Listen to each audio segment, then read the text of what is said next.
సహోదరి సహోదరుడా, మమ్మల్ని విడువని దేవుడు నిన్ను విడువడు. ఆయన నమ్మావా?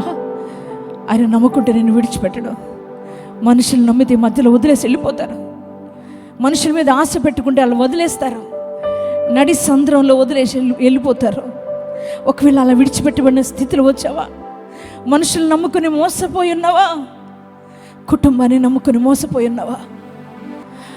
అలాగే నీ రక్త సంబంధికులు నమ్మి మోసపోయి ఉన్నావేమో. మనుషులందరూ నమ్మదగిన వారు కాదు. ఏ ఒక్కరు లేరు నమ్మదగిన వారు. కానీ యేసయ్య ఒక్కడే నమ్మదగిన దేవుడు.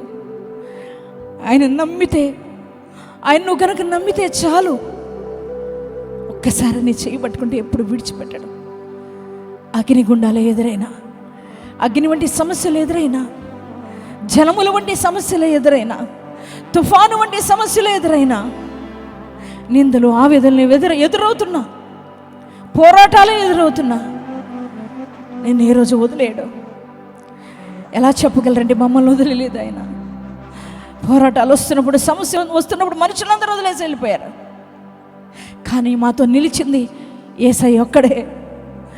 ఆయన ఇప్పటికి కూడా సజీవుడిగా ఉన్నాడు. మీ జీవితంలో కూడా గొప్ప కార్యం చేయబోతున్నాడు. ఎటువంటి మరణకరమైన వ్యాధే కావచ్చు, ఈరోజు నీ జీవితంలో గొప్ప కార్యాలు చేస్తాడు. యేసయ్య దగ్గరకు వచ్చిన నమ్మకంతో వచ్చిన ప్రతి ఒక్కరి జీవితంలో గొప్ప కార్యాలు చేసే పంపాడు ఆయన. ఎవరిని నిరాశతో పంపలేదు నా యేసయ్య. ఆది కాండం నుంచి ప్రకటన గ్రంథం వరకు చూసినప్పుడు ఆయన నమ్మిన వారికి ఎప్పుడు కూడా చేయి విడవలేదు. ఆయన మోసం చేయలేదు, ఆయన వదిలేయలేదు, ఆయన మరిచిపోలేదు. ఆయన దగ్గరకు వచ్చి సహాయం కోరొచ్చిన ప్రతి ఒక్కరికి గొప్ప కార్యాలు చేశాడు. అదే దేవుడు బ్రతికున్నాడు. మేము ప్రకటిస్తున్న దేవుడు చనిపోయి సమాధిలో ఉన్నవాడు కాదు. మన పాప శాపాల కోసం కలువరి సిలువలో యాగమై సమాధి చేయబడి 3వ దినమున పునరుద్ధరణుడే తిరిగి లేచాడు. మన మధ్య ఆయన సంచరిస్తున్నాడు. ఇప్పటికీ ఆయన బ్రతికే ఉన్నాడు.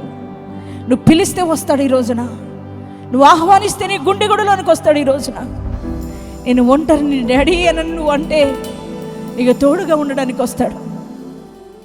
మోసపోయిన నీ జీవితంలో, పాడైపోయిన నీ బ్రతుకును, మారాగా మారిపోయిన నీ జీవితాన్ని దేవుడి రోజున బాగు చేయడానికి సిద్ధంగా ఉన్నాడు. నువ్వు భయపడవద్దు.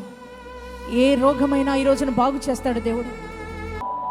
ఆయన ఏదో నీలాంటి నాలాంటి నరుడు కాదు. ఆయన మహిమ ప్రభావాలు ధరించుకున్న గొప్ప దేవుడు. ఆయన పరాక్రమశాలి అయిన దేవుడు. ఆయన సర్వశక్తిమంతుడు. ఆయన నీ జీవితంలో